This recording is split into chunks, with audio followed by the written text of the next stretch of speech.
Guys, what is up? This episode is brought to you by the Bowhunters Challenge. The next Bowhunters Challenge is starting on the 14th of June. If you are interested in starting the Bowhunters Challenge, you can head to bowhunterschallenge.com or you can send me a message on Instagram, which is just becoming a bowhunter.podcast. And so you guys can get in touch with me there.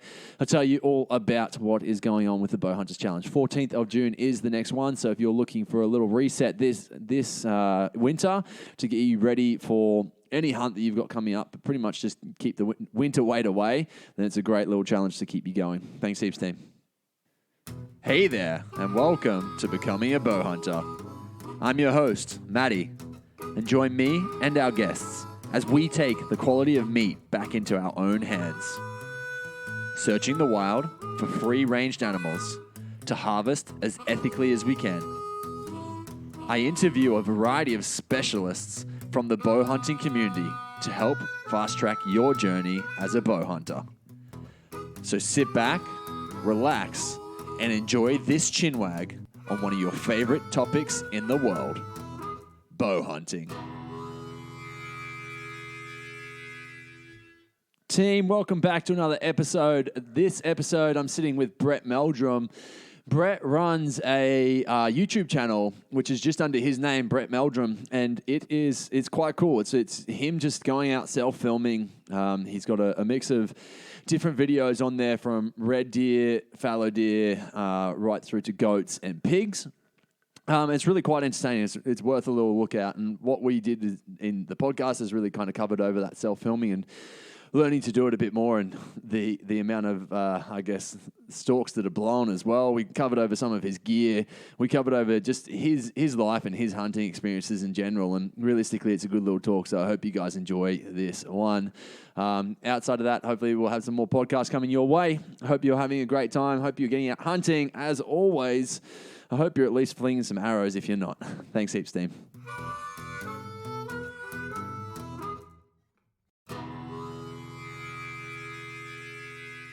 Bowhunters, welcome back. I'm sitting here with Brett Meldrum. Welcome. There you go, mate. Good, mate. I was hoping that I pronounced that right. Is that how you say your last name, Meldrum? Yeah, that's it, mate. Yeah. There you go. So, dude, I've actually been stoked. Oh, it was pretty interesting. I've been watching a lot of your videos just on YouTube, and I've been meaning to reach out to you, and then you literally reached out and said, dude, just listen to your podcast. Good job. And I was like, fuck, like as if your ears were not burning. There's coincidental timing on it. Yeah, it definitely was. And I just watched your red hunt on the weekend, and it made me feel like I wasn't the only one that went out and had a rough red season. It was hard, man. First time I've ever hunted them too. So yeah, no, it was full on, but well bloody worth it. Yeah, definitely, dude. And you got to see, like, obviously you saw that one 4-pointer. Did you get to see much else, or that was kind of it? No, we had a heap roaring, like down in these gullies every morning, but normally on the wrong side of the bloody fence. Yeah, okay. And then at the house we're staying, that little hut, they literally across the road, the tar road, they were roaring, and then they were the ones that kept moving up and down. Yeah. So we saw one the first night. It was nearly dark. He was old. All his does come out first, and he did. Like his big, heavy-looking 5x5 or so, but it was just too dark. Couldn't do anything about it. So yeah, far out. It was good to see, but it did set the benchmark for the hunt. Thinking, oh shit, have a go at this like first night. Yeah. And then everything just went. After that, so. Isn't it funny how it either goes that way where you're like, oh, we're set, and then it all falls apart, or it's the opposite where you go in hot and then it's absolutely nothing, and then it comes out better and better and better. It gets disheartening there at a point, but then, like, you know, hunting's like it happens so fast. Like when you're calling, like I called in a 3x3. Yep. He's really young. He probably come to about, because I've never called him before. I was just doing doe calls and that, and it worked because the roars were sort of taking them away. Yeah. Because I think they already had their girls rounded up. So you guys were roaring a fair bit, were you? Yeah, I was trying to. Yeah, okay. I was trying to roar as best I could, but yeah, the doe calls was working. It even called in that hind that I took. Yeah. Oh, wow. She came across. Yeah, she came to it. Wow. That's bizarre. It's crazy because it's so steep. You didn't see them until they were on top of you. Yeah. It seemed really steep. Yeah, it's pretty rough going down there. And this hill that I was hunting on, because in the end I broke off on my own after a few days and just thought I'd have a look around. Yeah, he's a bastard of a hill. I had to walk up. I did him 3 times in one day once, nearly freaking killed me. That's where the deer were. They were up there. So yeah. Dude, you must have sounded like you were distressed or in pain or something, hey, for her to come across. I don't know, man. It's me day calls are bloody good. I don't know. That's awesome. Nah, definitely. It's always hard to, although you've got the complete visual as to what's going on your videos and you're showing, like, hey, this is the hill. It's still hard to fathom how big that sucker actually is, right? Like, you see it and you can kind of say, like, oh yeah, it looks reasonably steep, but until you're in the thick of that, it's really hard to actually judge. Yeah, it's really hard to gauge on camera what it's like. Like in one part when I was actually cutting her up, I could touch the side of a hill from where I was standing. Yeah, wow. That's how steep it was where I cut her up and that. But no, it was good. It was all worth it, but. Yeah, definitely, dude. So whereabouts are you for the listeners to? No, just in the central west New South Wales area. And how long have you been hunting for? Hunting probably when I got my P's. So what was that, 17 years old? Uh-huh. I've always done archery and stuff. I don't come from a hunting family. Mm-hmm. So I couldn't really go out and do it until I had my own car and that. Yeah. And so I've always been in... Sorry, go on. Keep going. I've always been going to the bush and that all the time and camping and all that stuff. And then, finally got the opportunity to get my car, whatever, and off I went and never looked back. Dude, that's insane. So you kind of... Did you have access straight away? No, for a while it took a bit, and then I went with a few mates and that had a few places, like their uncles had places or whatever, and then I ended up working my own access, which was pretty good. So, and did you get into it because of your friends? Were they already into it? No, they were all rifle shooters. Yeah, okay. And there's just something about the bow. Like when I was a kid, I used to make bows and all that kind of stuff. And my first bow is a pretty funny story. When I was younger, I used to have I pet lizards and snakes and stuff. Yeah. And I was selling this baby diamond python, and this bloke goes, "I've got no cash, but I've got a compound bow." I'm like, "Oh, shit, yeah." So I thought, why not? So I went down and met him and traded him. I think it was a bear, this old bow. But no, that's where it all stemmed from pretty much. There you go. How good. Did he give you some arrows and stuff as well? Or? Yeah, like the old aluminium red ones or whatever they were. And no, that's how it all started. Like to really, when I got my first compound, that's when I really got focused on it. Yeah. And I wasn't attracted to the rifle shooting. And so you still aren't? You still don't have a rifle? No, that came later. Like being on the land, I've always got to shoot stuff, and I did. I was a roo shooter for a bit and all that sort of stuff. And okay. Yeah, but I've never really hunted with a rifle. It has to be a bow for me. So yeah.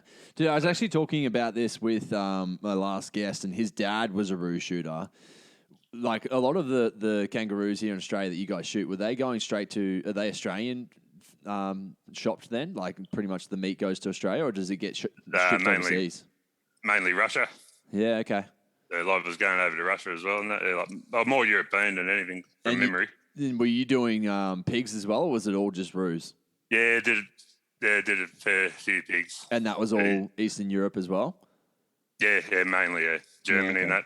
And so what's the dealio, though? They set you up a cooler box, essentially, and you just got to take them there, load them up, and then call them when it's filled?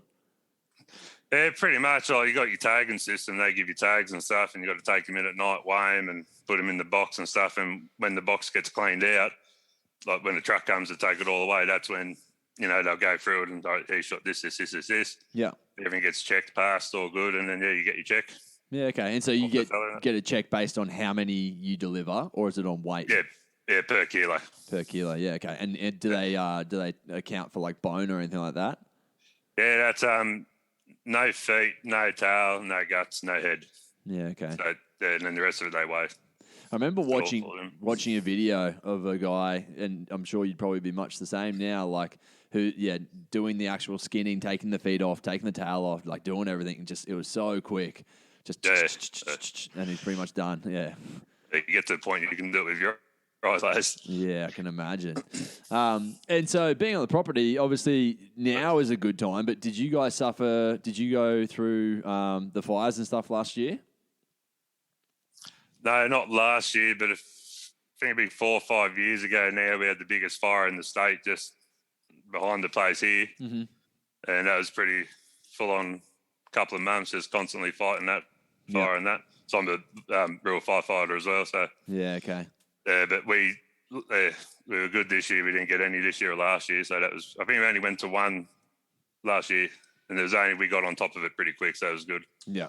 And so it must have just been all around you guys then, right? Like it was pretty much New South Wales on fire, wasn't it? Yeah. We were in a little pretty safe pocket there for a while, which is pretty good. It's all the summer rains and that. We had plenty of green feed and no, it wasn't too bad. We're pretty good. Yeah, okay. Oh, sick, dude. And so you do property management. With that, like obviously entails you be on the land the whole time. Is there ever times where you just see game out and about and you're like, oh, fuck, I wish I had my bow? Every day. Yeah. You drive around and run a mob of pigs, or you see a big fallow buck out there or something. Or you drive along the road and, like, I know, a few young deer will jump across the road in front of you and that. No, it's good to see him and that. Yeah, definitely. And so obviously from your point of view, do you have any method for, I guess, trying to, I don't know, protect them to some extent or like grow the herd in a certain way, cull them in a way and grow them in a way, or not really? Yeah, like I will target poorer heads. Yeah. That, like, real sticky fellas and big clefts and that. Like, I do sort of leave the really big fellas alone because they, pass on their good genes. But we still, at the end of the day, it's a farm operation and we do need to keep numbers a bit down. Yep. So we just a bit of selective culling, and the owners themselves, they really love shooting. So I take them out and put them onto a few, and because I know where everything is. Yeah. And I can put them onto a few and stuff, and everyone's happy. We've got a cool room, put all the meat in, and no, it's good. That's awesome. So when they come out, you're putting them on in the spotlights, or are you doing it during the day? Both. Both. Yeah. Okay. They're pretty much what they during the day, pretty busy. But it's a weekend or something, they want to go for a shot. I'll say, right, I'll take his out. Yeah. And over that, we might go at night, try and knock a few pigs over and foxes and that, Yeah, good fun. And so is it all cattle you guys do, or cattle, sheep? Sheep, wool and lambs we do. Wow, there you go. Yeah. And so what was that? Sorry, what was that? Cut out a bit then. It's all right. I was about to say it's like prices have just gone crazy, right? Prices of lamb, prices of meat, like of beef, I mean. Like you couldn't buy cattle at the minute. No. That's the hardest part about it. I saw cows sell with calves for $4,000 a head. Yeah. It's insane. I was literally, so me and my mate, his dad owns a property, and we've been talking about getting a cow between us that we were just going to grow and butcher ourselves. But it's actually cheaper to just get it straight from the butchers than it is to pretty much go and buy your own cow and raise it up that way. Like, it was going to be ridiculous. I think we're looking at, close on $2,000 each. And that's not even guaranteed that you're going to get a cow at the end of it. Like, it can get sick and die. Yeah, it's crazy. It's absolutely crazy what it's like. They said all through the drought, then it rained and prices went through the roof, but all farmers sold half their bloody cattle. Yeah. It's near impossible to buy back in, but it will come back. Everything comes back. You have your highs and your lows. So. Yeah, definitely, dude. Yeah, sick. And so with your archery side of things, like obviously you said you're shooting all the time because of being on the property with your rifles, but how often do you try to get out with the bow? To be honest, probably every second day. Yeah. No, that's I haven't shot a gun. To be honest, I have not shot a gun for probably 4 months. Mm-hmm. I just have not shot them. They've just been, not even looked at them. Yeah. So just archery, that's it. Yeah, sick, dude. So when did you decide to start up your YouTube channel? Oh, shit. Probably close to a year ago, I was thinking about it. Yeah. And that, I don't know why, they just fascinated me heaps. And after watching like the Hush boys in America and sick. Like born and raised outdoors especially. Yeah. And that Chris B. Yeah. I know, just watching their stuff, and I'm like, geez, I nearly do this stuff every day, or at least a couple of times a week. I'm like, why not? Yeah. Give it a crack. And it's slowly getting better, like the quality in that. I've been buying heaps of new gear that's high quality because it's going pretty well, and I'm enjoying it more. So, what camera do you have? What do you roll with? I got a Sony RX10 3 at the minute. Yeah, and then do you have a mic that sits on top of it? Yeah, a bit of a big dead cut, a Rode. Yeah. It's a Rode mic. Rode, yeah. It's yeah, I'd wondered because that's brand new as well. The camera's new. The last camera, that's the red deer hunt. No, sorry, go on. Yeah, sorry, I didn't cut out again a bit there. It's all good. You keep going. There's just got that dead cut on the mic for wind and all that stuff, and that's new. The camera's new, so the content should be getting better. Someone commented on the last video, the big one, about how crisper it all looks and that. Yeah, definitely, dude. No, you can definitely tell like the audio, like you'll be whispering and you can hear it, and that's pretty unheard of. Like at first, I actually thought you were wearing a lapel mic. I thought you might have had a little wireless setup or something, but no. It's just set up well. It's just done well. That's sick, dude. And so, what is the kind of the goal with it? Like, oh, actually, before we even get into that, like, trying to film yourself is pretty tough, right? Yeah, it's near impossible. You watch a lot of stuff walk away. Yeah. And so, how many stalks do you reckon you've blown compared to actually had success with? 30% of them. Yeah. I'd imagine. Yeah. It's not just setting it up and stuff, and because like you got the tripod and that, you got to get that set. You got to try and pick where the animal's going to end up. Yeah. Because once you're drawn back, that's it. You can't let go and bloody move the camera. No, exactly. So you sort of got to anticipate that, or try and pull the animal up with a call or something. Yeah. And hope that they'll stop in frame. But you're looking down your piece, pretty hard to watch the screen down in front of you as well. But it's hard, but that's a challenge. Like, you know what I mean? Like, it's all part of it. And so, I love it. Are you often setting your tripod up in front of you with the camera right here and then drawing next to it? Yeah. Yeah. Yeah, trying to. Yeah. Sometimes I thought about putting it behind me, but then if I had to move, I'd probably block the whole shot and that. So yeah, exactly. Just try and get it in the spot where I think they're going to come through, and if I get it, I get it. Yeah, the shot. You know what I mean? They definitely like. I've always watched videos like over the last few years, like the Hushin boys, the Born and Raised boys, even like Remy Warren and stuff like that. Like all your different solo hunters. The Hush boys are always out with the crew, right? And it makes so much sense because of how much easier it makes it. But yeah, I don't know. Just even getting out and filming enough with your phone or something like that is tough to do. Let alone trying to do a whole hunt. Like it's pretty rough. The GoPros are good, but the quality is not there with the big cameras and that. Yeah. So I just bought a GoPro, bought a new one, so I'm going to give that a go as well as a secondary camera. Mm-hmm. And just see if that makes things a bit easier. Were you running on your head or what? Yeah, head or I got a mount that will go on my stabilizer. Yeah, okay. So it's right up in front of me. So hopefully, fingers crossed, that will pick up a few things as well. Yeah, I've watched a few videos where they've got that. It's like not an actual GoPro on the stabilizer, but something else, like I don't know what's called, like a Tactical Pro or something like that, and it watches from there. It looks good, and it's like you get to see the whole thing, and then right as you take the shot, just goes boom, boom, like just shakes all over the place. But I think because of the GoPro with their new technology, you probably won't get that shake. You probably should be fine. Yeah, no, they're good, and the mount there's got rubber inside it. Yeah, okay. So I did it first on my target and had a look, and no shake. That's sick. That's so good. So just the zoom's the only thing. It zooms a little bit, but we'll just see how it goes, eh? Yeah, definitely. So. Pretty much you've cut your teeth on pigs and fallow. Is that correct? Yeah, I started on goats. Uh-huh. Yeah, that was my first game was goats, and then they're whistling foxes, rabbits, and because there's never many pigs around back then. Yeah, okay. Where I am, and now they're frigging everywhere. So, and there wasn't many deer. Like when I first started on this property, the first time I come here 10 years ago, there's no deer. Mm. I might have been the odd one come through, but now actually there's a lot more game around here. So yeah, okay.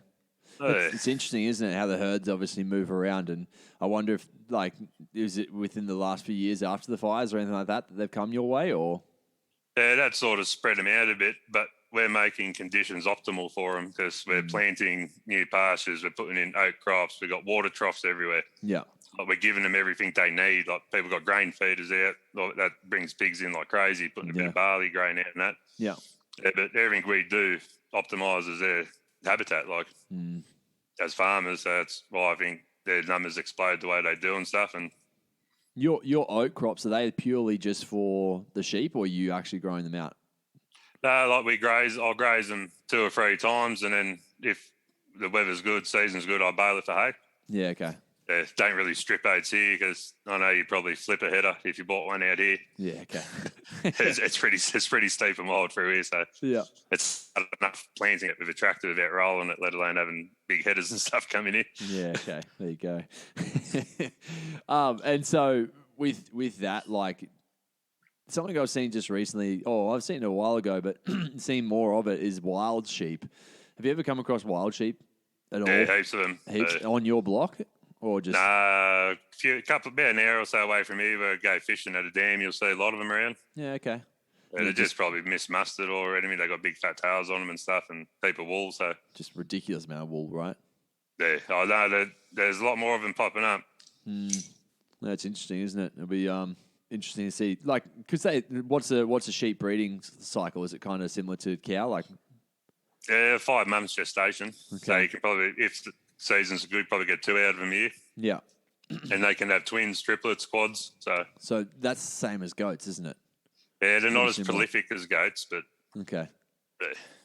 Yeah, it'd be interesting. Imagine if we got overrun a bit by sheep as well. Might bring the prices down a bit. Everyone will start mustering them. Yeah, well, it hasn't worked for the goats, I don't think. I think it's just increased them. It has because it spread them out. Has it? Like the helicopters and that mustering, like in this country around here, helicopter musters and all that stuff, like they start to click on a bit where to go. Yeah, like chopper can't get them if they just. It's like the aerial culling too, I believe. I reckon the animals cotton onto it. If they're not moving, they can't see them. Yeah. Yeah, I mean, they're definitely not dumb, right? Like they sense us enough, and they follow. Like you can obviously trick animals to some extent when they're in their hunting, when they're in their rut season, like when they're just looking for a mate. But outside of that, it's not easy to do, right? No, that's what I mean. Look, they don't get big being silly. Yeah. Obviously, look how many there are. I think since they started chopper shooting and stuff, that there's more. Yeah. To be honest, it's spreading them out everywhere. So it looks like your country's pretty, like you said, pretty hilly, but also pretty tree dense. What do you kind of find like with the pigs and the deer that you've got on your property? What's kind of like typical day for them? I know, normally like this time of year now, they'll be out in the morning, getting a warm and that after the cold nights and stuff, and they'll just graze in the morning till they've had enough or until someone pushes them out. Yeah.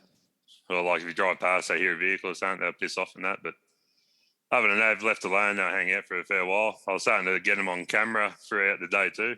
Yeah, okay. Which has never happened because through the rut, they were constantly nocturnal. Yeah, wow. I only come across one croaking buck in daylight. Mm-hmm. And that was it. Nothing else. All the rest was just all on me cameras at night. Yeah. So it's pretty hard right here this year. It's pretty interesting, isn't it? It's just the way that because there's so much good feed about it, they don't have to be out as long. Yeah, okay. They don't have to come out of a cover, you know what I mean? Yeah, got you. So it's awesome because it's brought them there, but it's also a bit of a curse because they're so well fed.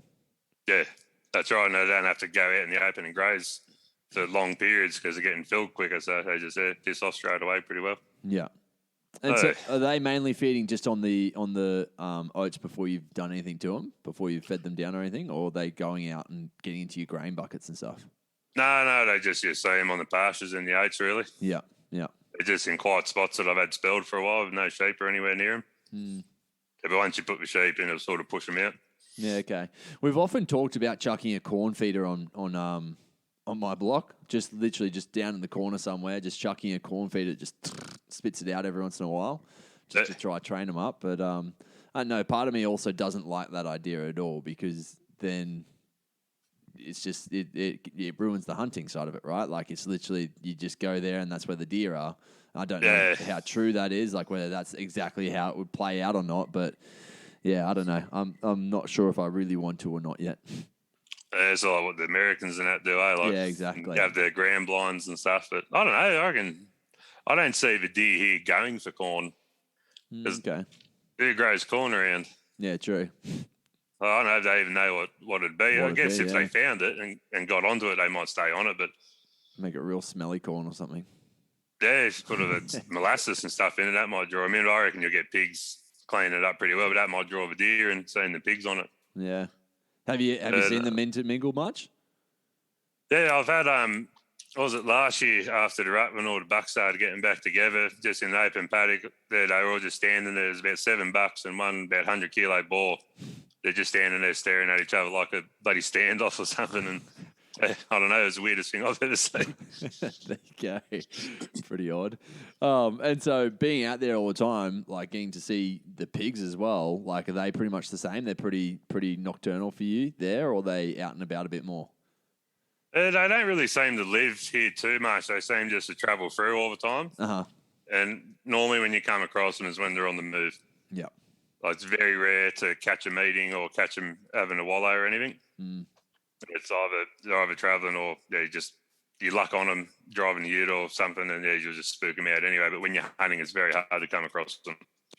Yeah, that's interesting. It's pretty cold down where you are too, hey? Like negatives at the moment? Yeah, it's -6 this morning or something. Yeah, okay. Far out. So they would have been out this morning, but I didn't bother going out looking today. Just leave them alone for a few days. Yep.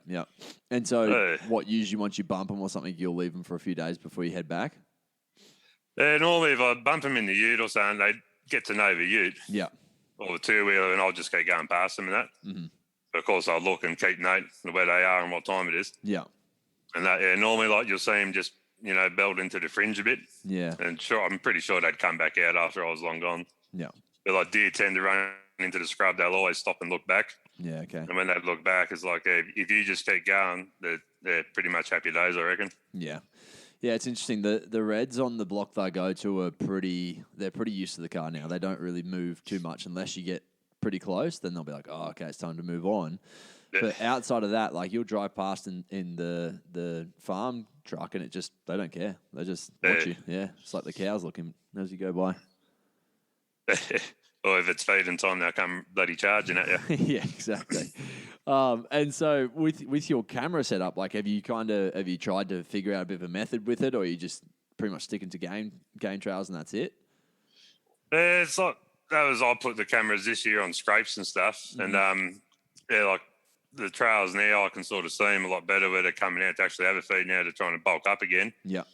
But I haven't moved that camera 3 months. Yeah. And I'm still like, what's it now, bloody June, isn't it? Just about, yeah, June 1st. Yeah, close enough. And I've still got bucks coming to the scrape, having a sniff and having a scrape around and stuff, which is pretty wild. But yeah, I've moved the cameras now and I'll put them back in the summer range where they'll shed their antlers and stuff. Yeah. And then I'll whack another camera in where they normally grow their antlers on this place. Okay. And it just gets to watch that cycle happen all over again. So let's talk about that cycle a little bit. So going even just back to the basics of a scrape, when they're scraping, are they pretty much doing it just with all their hooves? Are they laying down, rolling around in it? Like, what's their method? Normally it's just the front hooves. They sort of kick it up and down a bit and like piss on it. Then they rub on it and use that to rub on the like little limbs hanging down from above them and stuff. Mm-hmm. And on the cameras, I've got a few photos I'm actually laying in it, but not really rolling around in it. Yeah, okay. Yeah, like they just after come up they've and, pissed on it just to get the scent? Or yeah, and then they can rub it up against everything. And yeah, and they sort of croak off them and stuff. And got a few good photos that are croaking right on the camera, which is pretty cool. Yes, that's sick.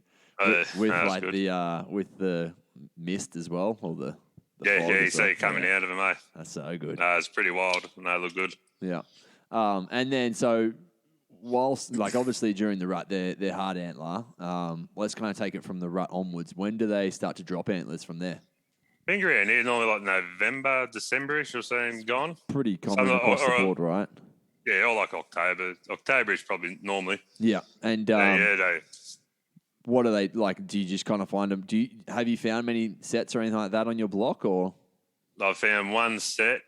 I've got a massive one just here above me off this deer I've been chasing for 4 years now, but I've found that with blood on it still. But you find the odd one here and there, but it's bloody hard on this place. They could be anywhere. They got 3,600 acres to drop them. Yeah, exactly.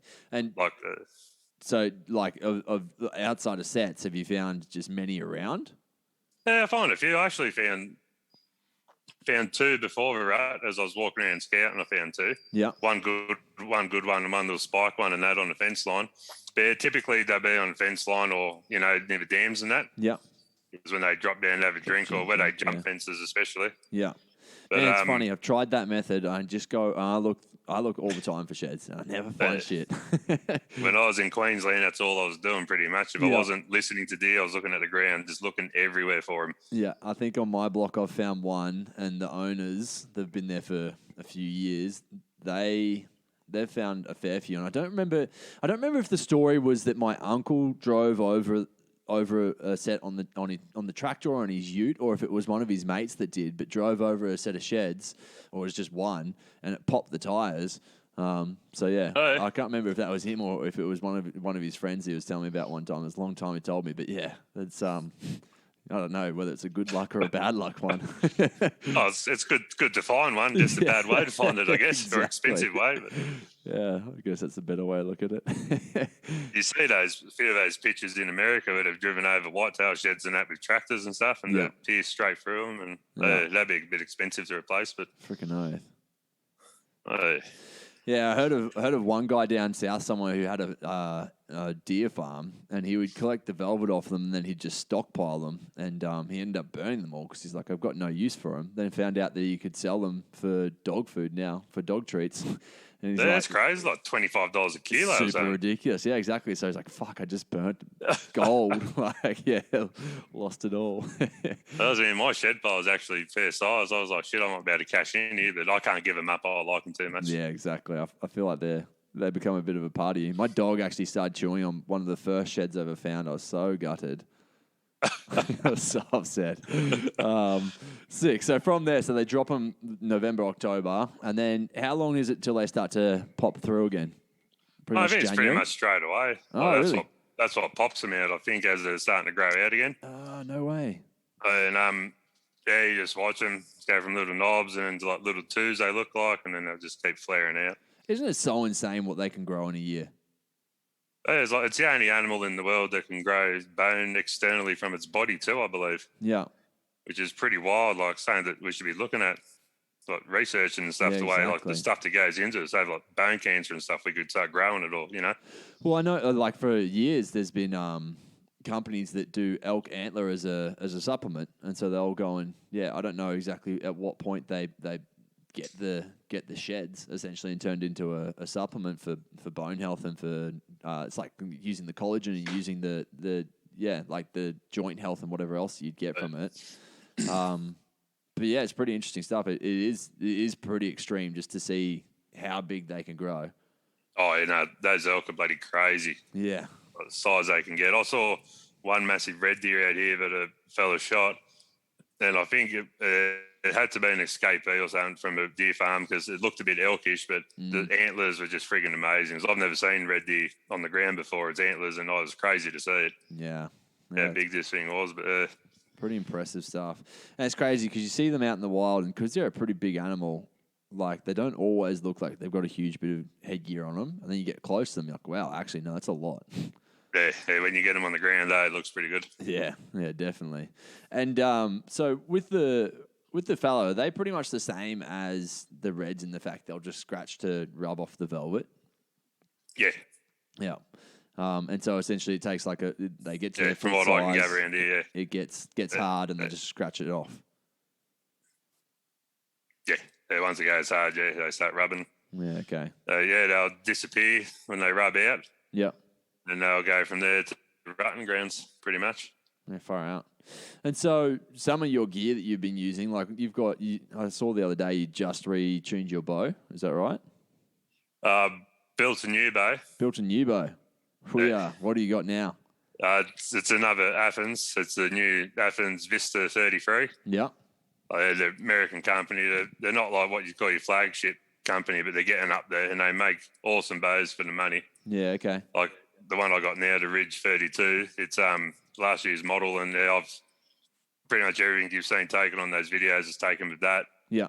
And everything. And they're making really good bows, and I just finished building one now, so I'll start using that. And that would be debuting in a few videos too.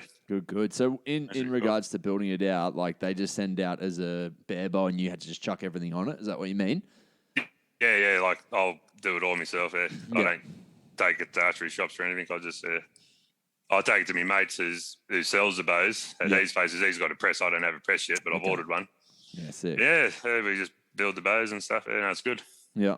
And then your arrows that you're always advertising, ARWs, are they? Yeah, ARWD, Bowhunting, yeah. Yeah. Where are they from? They're down the company in Canberra. Okay. It's a veteran-run company, and they're bloody cool people and that. So, I just heard about the arrows one day, and they bloody ordered me a dozen and haven't looked back since. Yeah, that's awesome. They're bloody pretty good arrow. Like I've had no dramas with them and that, and they're nice and strong, and they don't claim to do anything they can't, and it's good. That's good. And so obviously you're getting multiple uses through them. You're shooting them through pigs and multiple game. Yeah, one arrow's probably taken 11 animals, I'm pretty sure. Yeah. Far out. It's pretty impressive. I've been lucky to find them, but lately I've just had a real bad run of finding them. Yeah, okay. Finding me arrows and that, eh? Oh, after you've taken the shot, you mean? Yeah, like lately, like after they blow through them and that. But where I go, yeah, I know where the arrows are, and I actually found one the other day, which was pretty cool. Yeah. So I know where they roughly are. Yeah. No one else goes there, so no one else is going to snag them. So they're there. How much is one arrow cost you? Do you know? Me, I have no idea. I'd have to work it out. They're about $250 for 12. Yeah. Yeah, I think mine breaks down like with broadhead and everything. It's like $46, $47, something like that per arrow. I think I did it a while ago. Pretty right. Yeah, it's definitely a bit painful when you go and lose an arrow. You're like, oh shit. Oh shit, yeah. Like that pig in that video I shot that sow that after she died on her feet went head first into a tree. Yeah. The fletchings were still inside and the arrow was sticking out. Didn't like full pass through, and I just when it hit the tree, I saw it snap my arrow, and I've gone, you bitch. Yeah, definitely. Yeah. There goes another one. At least you could get half of it back. Like you get the. Yeah, I got the pointy end, so that was good. Exactly. Yeah. Oh, there you go. And so, just looking at some of your photos real quick. That video you chucked up recently of the wild pig stalk is literally just you walking straight at them in the clear, in the open, complete open. How was that? Like you pretty much just paid attention to the pigs, right? And every time they were down feeding or they were preoccupied, you'd take some steps closer? Yeah, pretty much that's how it worked. I was lucky the sun was setting behind me as well. Yeah. The time of day it was, because I was trying to get around to hit up this white billy goat I've been chasing for friggin' ever that always gets away on me. Yeah. And I ran into them, those pigs, of a few kangaroos around them and stuff. And yeah, the roos sort of knew I was there, but a bit iffy. I mean, and they just bounced away slowly, and that made the pigs look at them. Yeah. So I thought stuff, and I gained a heap more ground quicker then. But then after that, I just had the tripod in front of me, and I just creeped forward every time they weren't looking. It's pretty insane. Like, I think you would think that with the sun directly behind you, that you'd create too much of a big shadow or something like, it seems so odd, right? Yeah, or like your outline or something would just be out there beaming, but I guess it's just blinding them. Yeah. Because pigs don't have the best sort of eyesight. And I was surprised that with suckers that young on them, they went more on edge. So, yeah, definitely. Yeah, no, that all worked out perfect. That one got to 32 metres or so, I think it was. And yeah, she died on her feet, which is pretty good. Yeah, definitely. What's like kind of the typical shot that you like to take, distance-wise? Really nothing over 30. Yeah.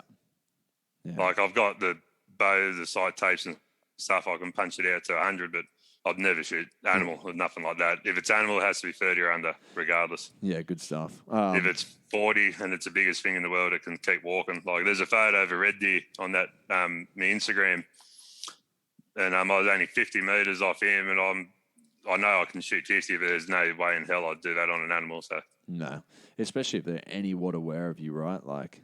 Yeah, especially like jumping string or anything, and even a not aware. Like there's too many variables that can happen, wind, and if you misjudge a little bit of a flinch as you shoot or something, your arrow drop, or it could go left a couple of inches or right. It's not worth it, eh?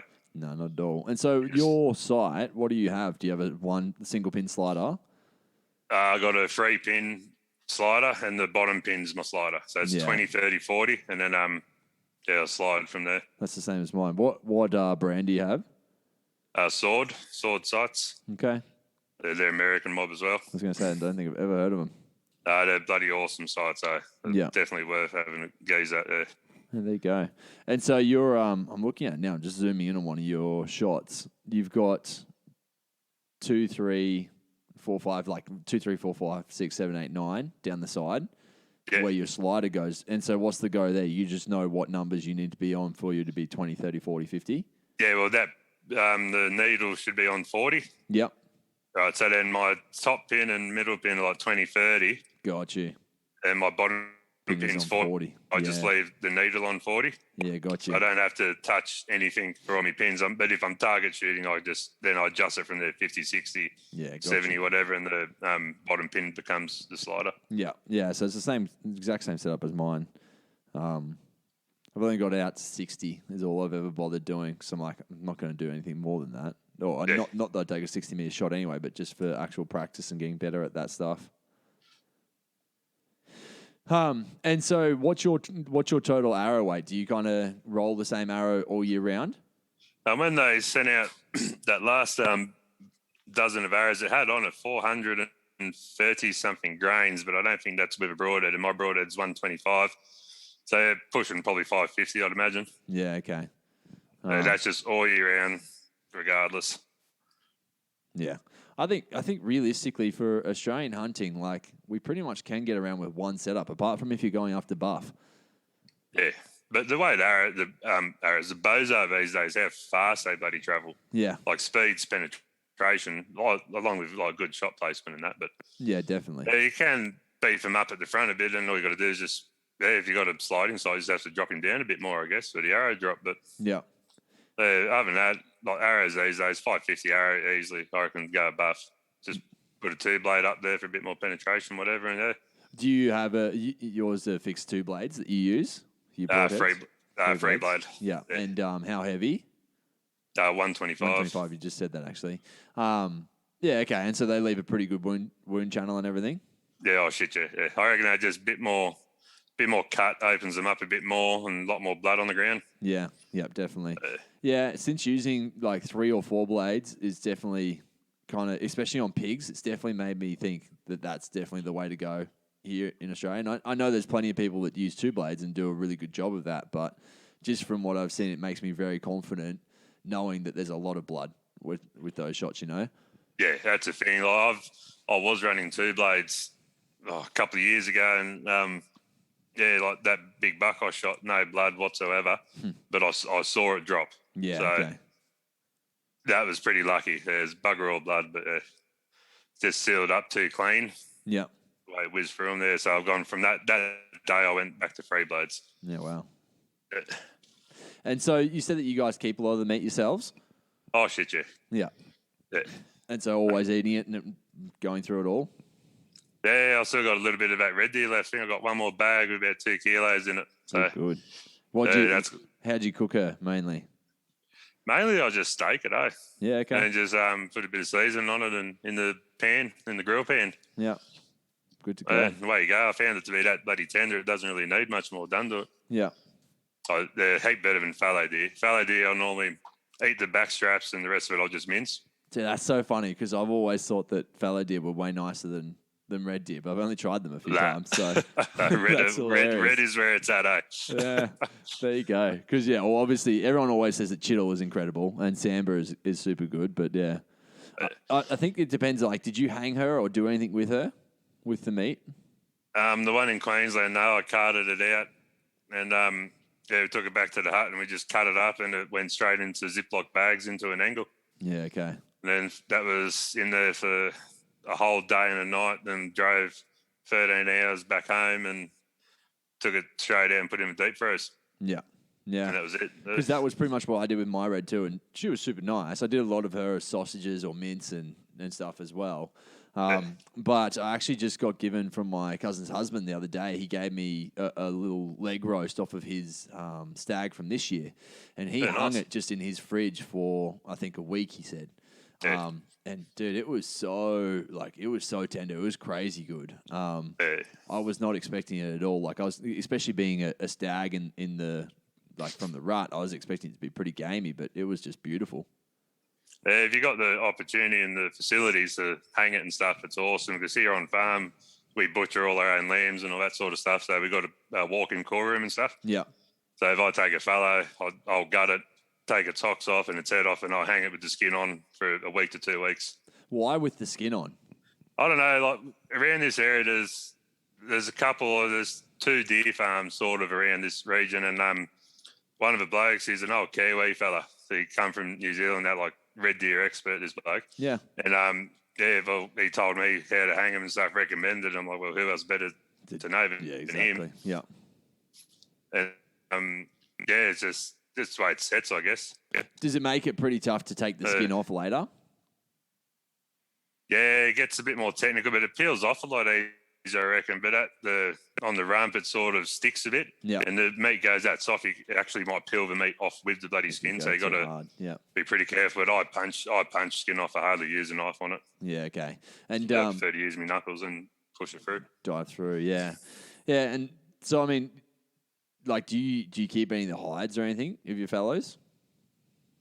Yeah, I've got a couple of hides, but there's me trying to tan it like an old school Indian way, and I don't think I got it right, and it's sort of a bit of a hair fell there, but the skin still went to leather. That's like salting it and hanging it in the sun, is it, pretty much, or? It's, I made one of those big rectangles that you tie it onto. Yeah. And like stretch it out like a trampoline looking thing. Yeah. And then every animal, its brain mixed with the right amount of water and like cooked, like heated up and stuff, is enough liquid to actually tan its own hide. Huh. It's an old school like American Indian sort of thing. And there you go. Yeah, I tried that, but I probably used too much water. And just the hair didn't set too good, but it did make leather. So are you meant to, like, are you just meant to brush it all over it, or what are you meant to do? Like, do you stretch it out first and then you brush it with the brain water? Yeah, and then leave it out to set. Huh. Or just leave it there and it absorbs it all and tans the hide and stuff. And backside, front side, or both? Like skin and fur side? No, just the skin side. Just the skin side. Dude, that's incredible. That's why they used to do it old school now, and smoking the hides as well. Okay. Like TP looking sort of thing, and the smoke to give it that brown colour. Yeah. Did you try that as well? Haven't tried that yet, but that's one on the list. But it's a lot of work. You sort of need like a big mound of dirt, build the fire under it, and then have the skin like a sock on top. Yeah, okay. Get all the smoke in there. No, Milo. Are you still stretching it out, or? No, like you flesh it. I know you flesh it. I've got to do a bit more research. Yeah, you flesh it out pretty well, but no, my luck, it'll end up catching on fire or something. So I think you do that once it's tan. Sorry, do that once it's tan, and that will change the colour. Yeah, okay. And bring it into like that tan, like brownish sort of colour. Yeah. Yeah, it's pretty fascinating. Like, obviously, they lived for thousands of years doing this stuff before we came around with our chemicals. Yeah, that's right. Yeah, that's what I like, sort of the idea of it. So yeah. Hey, I'll keep trying. One day I might get it right. Yeah, dude, that's cool. You have to let us know when you do. So, like, I mean, obviously getting out and being amongst the animals is so much. Like, do you ever get any close encounters or? Yeah, no, I've had close encounters with them. And how about close, scary encounters? Anything almost go wrong? No, I haven't had anything go wrong yet. I've had a pig go between my legs before, like a pretty hefty boar, probably about 80 kilos or so on a fence line once when I was patching up a fence line. Just ran at you? Yeah, well, it was weird because the way the fence was and where I was, like if you run your eyes long ways down a wire fence, like ring lock on it, you can't see through it, can you? No. And this pig's been coming through. I couldn't see him. He had no idea I was there. He was on the other side. And one of the pop holes I was going to fix, he came through there. Yeah. About 5 metres up from me. And then we're both just seeing each other. I completely shit myself. And then he just gave a big huff and just bolted straight at me. Went between my legs, sort of swung his mouth up. And I managed to leapfrog over him high enough that he missed me. And he kept going, thank Christ, because there's nothing. It's just an open paddock. Like. Yeah. And I'm not too good at jumping bloody farm fences either. So. Especially when they're super spiky on top, right? They suck. Oh, yeah, I have 2 runs of barb up top, so I don't want to mess with that. I mean, even just the big wood, the big poles, and you try to jump over them, they're like full of spikes. That's always tough. Oh, they always get you. Yeah. Oh, dude, that's crazy. I've seen a few videos recently of like guys. I saw this one the other day. I think I even shared on my Instagram of a dude like leaning down, ready to take a shot, and the pig just runs straight at him and like knocks the gun out of his hand, knocks him over, and just keeps like knocking it on him. Pretty much, just keeps trying to attack him.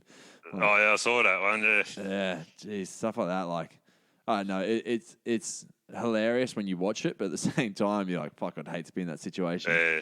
I never got what they do that day, like when they do those ball drives or whatever, and the dogs run them to them and they wait to the last second. It's like, I don't know if it's a manly thing that they have to do or whatever, but I'd be too worried to lose a dog, right? Yeah, that's true as well, yeah. Like your dog's those pigs over there, they're crazy size of pigs over there compared to ours. Huge. It's ridiculous. When was the last time you shot a rabbit with your bow? In the rut. Oh, yeah? I had the worst rut in history. I had 2 shots on 2 bucks that I rattled in and completely missed both of them. And I was just that disheartened and pissed off. And I'm like, I got to justify this. And I shot a rabbit. I was with the property owner, and we were in the buggy going for a drive to look at some lucerne crops, whatever. And I saw it had me bow, and I saw his rabbit, and I said, "Sorry, I got to try and shoot this bloody rabbit." And there's probably, I don't know, 28 metre shot. It took his head clean off, and I was like, happy days, I'm back. It was like I lost my mojo or something. Like I had real bad target panic. Yeah, just need a confidence boost. Got the rabbit, threw it in the backs of the dogs there for me sheep dogs. Yeah. And then after that, I actually went out, and that's when I got me good buck this year. That next day after doing that. Yeah. And so how'd he come about? What'd you do for him? I was actually just at another property just up the road. I was going to rang the property owner, sort of the tail end of the rut, and I'm like, "Are they still croaking up there?" And he goes, "Yeah, no, they're going pretty good." So I went up there, and I had one croaking, but it's near impossible to get to him. The way to like going through his scrub was just too loud, and the wind would have changed when I got down there. So I decided I'd just keep walking, and ended up coming across this pretty bloody hefty sow. And she was pushing up this hill with a few suckers behind us. I thought I'll go have a crack at her. And then I was going up, and I just shot her. And I was filming it and stuff. She was gone and fell over. And I was looking for my arrow, and I heard 3 big croaks bloody close to me. I've gone, "Oh shit, over on here." And it was just an open hill face. That's all it was. So I walked up a bit, sat down, took my bag off, whatever, got an arrow on. Gave a few rattles and stuff, and there's like 8 minutes later or whatever, nothing happened. So I go, "Oh yeah, I've got the photos on my phone." Actually, I took a photo of the sunset. It was pretty close to dark, and that was at like, I don't know, 5:15. And then the next photo on my phone's at 5:23 or something with the buck on the ground. No way. As I was putting my bag back on, I've just seen the antler tips coming.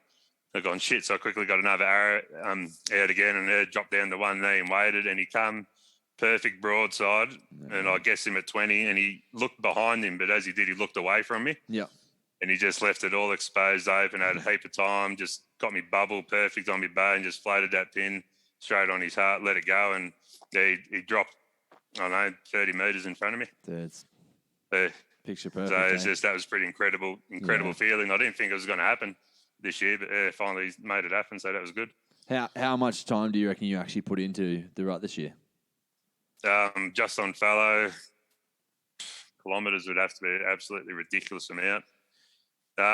It's pretty much every second day except for 4 days we had shearing going on here, right in the peak of the rut, so I was out for those 4 days, but every opportunity I had, I'd punch in easy 10 plus Ks in the morning before work. Yeah.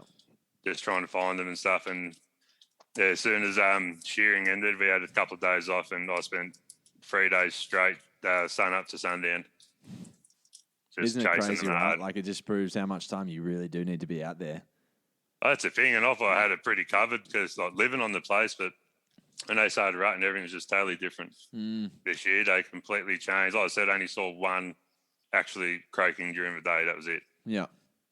And that was lucky as anything because I pulled up in my ute the Sunday morning before shearing to my spot I normally hunt him, and I opened the door of the ute, and bang, he was like right there, 50 metres from the ute, just going off his head. Didn't even hear me nothing. I sat there and listened to him for a while. He's just going nuts chasing this younger buck around. And then, wind must have shifted or something, or a doe saw him, and off they went. It's gone far out. Is that like, how long you said 4 years you've been chasing that one guy for? Yeah, been going on 4 years now. I've got that many photos of him on the camera and stuff, and I've seen him twice in my eyes. But yeah, and so I'll get him. He like, you haven't been able to pattern him enough yet, or? He keeps you guessing. Like the most time you see him is now. Yeah. Okay. After they go back into the little bachelor mobs and that. Yeah. Like I said, they've all been pretty absent throughout, like before the rut and now, because there's just so much feed in the timber. But that's starting to thin out a bit now because we haven't had rain for a fair while and things are getting dry. And so, do you go just kind of looking through the timber in this time of year then, or? Yeah, well, this year I had to change all my normal hunting up. Normally I could come from the timber and spot them all out in the open. Yep. And work out where they're coming in and out from, and normally set up ambush on them. And that's like, and where they cut, like this time of year and that last year, all I had to do was work out where they were going to be and put myself in the position where they're going to come to me or come past me. Yeah. And yeah, I got 2 down last year purely just from knowing where they're going to be, just from doing all that recon and that. Yep. So no stalking involved, nothing, just being in the right spot. But this year's been totally different, been a lot more miles on foot trying to find them. And in the fixed scrub, by the time you found them, it's when you see their arse end going away from you. Yeah. Because they blend in that bloody good. Exactly. Yeah, I was actually super surprised. I saw some Fallow, like same sort of countries what you're in, which paid for a property. And they blend into that stuff so well, right? Like it's kind of the grey leaf fall. And like you'd think the yellow of the fallow would stick out pretty easily, but it doesn't at all. Yeah. And with them dots on them too, the manual fallows, Jesus Christ, they're hard to see. Yeah, definitely. Because, you see that white ass when they bloody turn around. The little tail. But no, they're starting to come out now. There's some behind, there's a big mob behind the house at the minute. Yeah. That have started to come out with $5 in it. So I know it is a really big fella. I think it's him too. I've gotten, 200 metres away from him. I haven't pushed him yet because they're in a really open paddock. Yeah.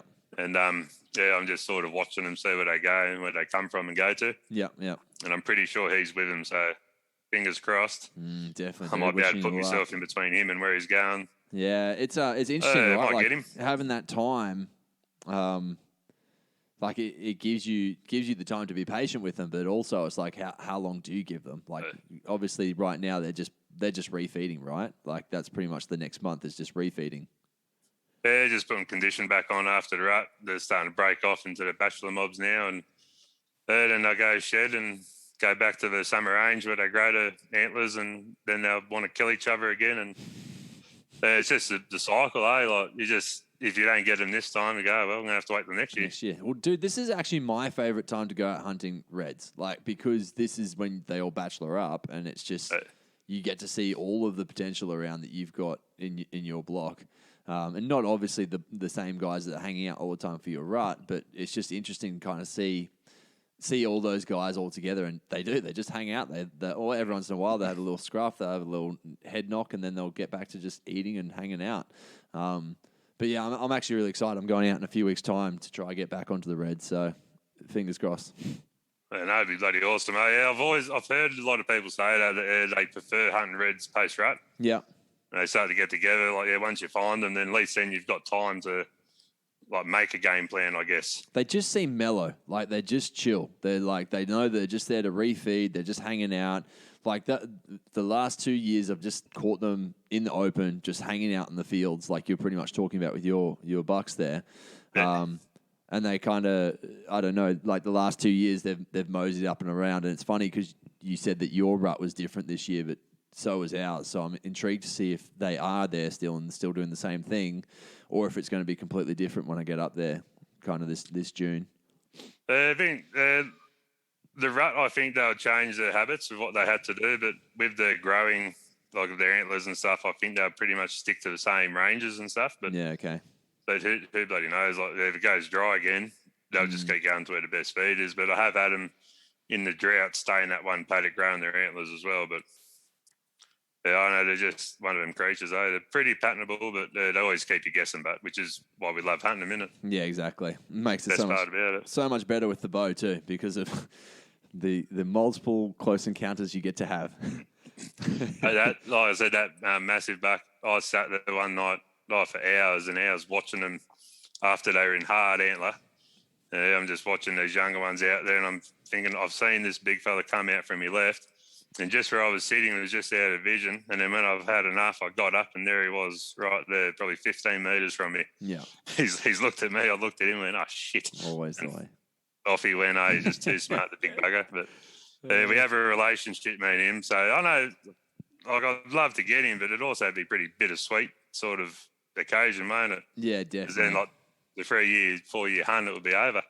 Yeah, it's interesting. I don't know if you've heard the interview that I did with Lonnie Brockman a few years ago, but he had a 5-year buck that he was chasing, and finally got it down. And yeah, it was definitely quite the emotional ride, rather than it being just obviously it's something you set out to do, and it's something that you long for, but at the same time, like you said, you've got this little relationship with this deer, and you know so much about it. So yeah, it kind of it's almost like a pet A wild pet. Yeah.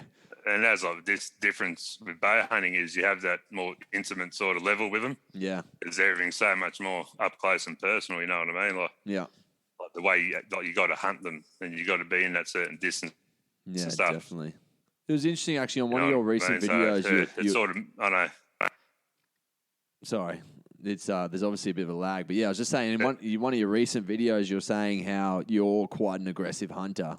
And I would actually say that I'm quite an aggressive hunter too, bow hunting. I don't know, I like to make ground quickly where possible. But recently you really slowed down in one of your videos and you said how much it helped. Yeah, that was the same video I said that at Boar that I just put up.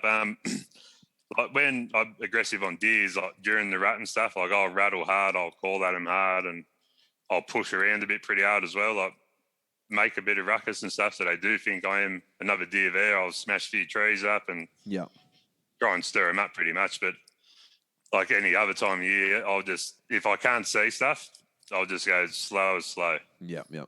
Because then like I wouldn't have got that big boar if I had been just going normal pace through the scrub. Mm-hmm.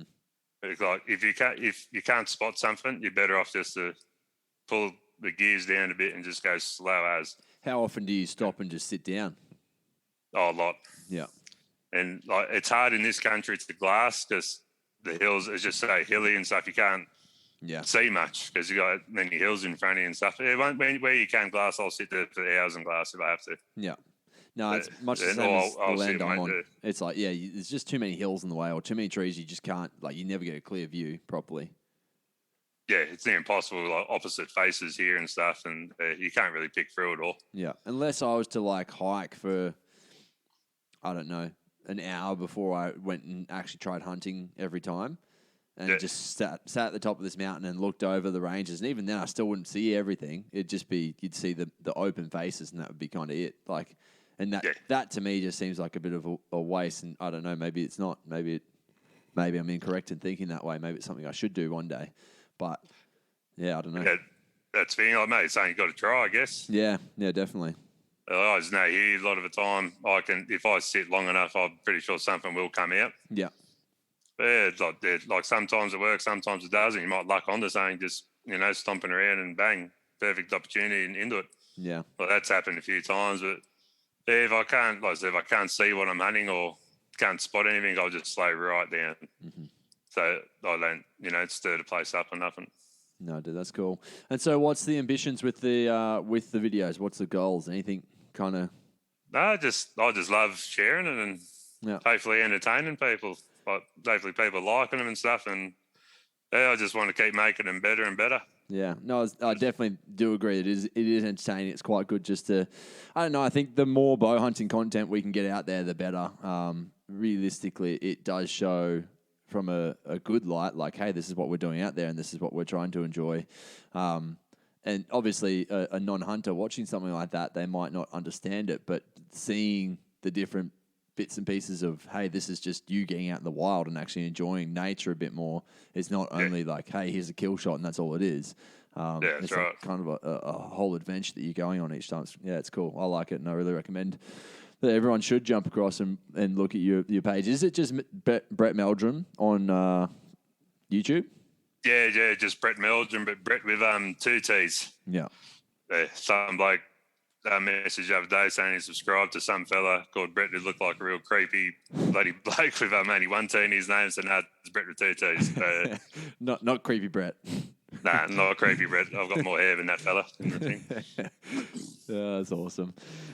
Sick, man. How about for this year? You got any kind of big hunts coming up? No, I'm definitely locked in for Queensland next year. Yeah. Go to the same region, not the same property, but because I want to go see a different country and that. Yeah. So I got that definitely locked in. I'm hoping, fingers crossed, I can find somewhere to have a go to Roosa. Yeah. Come July, but I don't know what's going on with that as yet. But like I said, fingers crossed. But other than that, probably just hunting around home. And every winter I go to a different property, normally around July, and spend a few days out there and stuff and have a hunt and a bit of a fish. Yeah, that's awesome. Yeah. What are you fishing for mainly down there? Cod. Yeah. Yeah, cod and yellow belly and that. Good. Dude, that's He's awesome. living the dream. Yeah, it sounds like it. It's funny, man. It's funny, like, when I was younger, I lived on the farm and I moved away from it, and I never longed for it until we went back to it. Like, we went back and we started visiting again when I was a bit older, and it's like it really, there was a part of me that was upset because as soon as I got out of school, it was on offer for us to go and do like a 6-month kind of jackarooing gig up there. But when I left, school was right when I was in a band and we were touring heaps and stuff. Like it was kind of like the peak of that. So I just never took up that opportunity. But my brother did, and I always was like a bit upset that I never actually took that up. But at the same time, I think if I did, I don't think life would be anywhere near the same as what it is now. Like it probably would have taken me on a completely different route, to be honest. Oh, it would have been. I was in Sydney building. Yeah, okay. There, I was a carpenter builder and stuff, and there I got jack of that. Just couldn't really wake up in the morning without an alarm clock. Yeah. Like, I got to do something about this. They just changed my lifestyle back to how it should be, and they just up and left and came back out bush. So did you live out bush first or anything, or? Sydney. So you grew up Sydney the whole life, yeah. Yeah, but most weekends I spent in the bush and stuff. I had family stuff, whatever, like my uncles and stuff. And my granddad were always out Pilliga way, sort of, and doing all that sort of stuff. And they just worked in Sydney. Did my trade, went to school here in Sydney, and then went back out bush and stuff, and I'm gone. Bit different from the big smoke, eh? And that was it, man. This is just what I've always wanted. So it's funny, of all the places, like Sydney is one of the ones that I just. It's not that I dislike Sydney. I just dislike how busy it is. I hate it. Yeah. Hate it. I haven't been there. Well, I haven't lived there for 15 years maybe now. So it's sort of distant memory for me now. So yeah, definitely. Oh. Maybe better off that way. All right. For those guys following along, or you want to follow along, you can follow Brett on Instagram. It's Brett with the double T, Meldrum 085 or 085. 085 of it. Yeah, so I mean, you've got a lot going on, which is awesome. Like you said, you've got the opportunities to get out quite a lot, and you're filming it. So there's the link. I always just jump on your page that way, and then jump across to your YouTube channel that way. That makes it easier for me. So yeah, the link's up there for everyone else. But dude, thank you for jumping on with me, and hopefully we can have you back on after you've done your red and your rooster hunts next year. Yeah, no, definitely, man. Sounds awesome, mate. Thanks for having me. It's bloody good. Yeah, always good to talk bow hunting. Yeah, that's it, eh? Thanks, dude. All right, mate. Thank you. That wraps up this week's episode. Thank you so much for joining us, team. If you did have any topics, questions, or you wanted to suggest a guest for Becoming a Bowhunter, you can send me an email at matty@becomingabowhunter.com. If you are enjoying the show or you've enjoyed in particular episodes, please do me a solid and share it around with your friends. If you are not already, please hit the subscribe button, as the more subscribers we get, the higher the podcast gets ranked, and that definitely helps out for showing it to other individuals. If you are not already following me on Instagram, it's at becomingabowhunter.podcast, and on YouTube, it's Becoming a Bowhunter. Get out, team, fling some arrows, get that practice in, and walk those yards in the paddocks until you find those critters. That is it for now, but not the last time that you'll hear from Becoming a Bowhunter.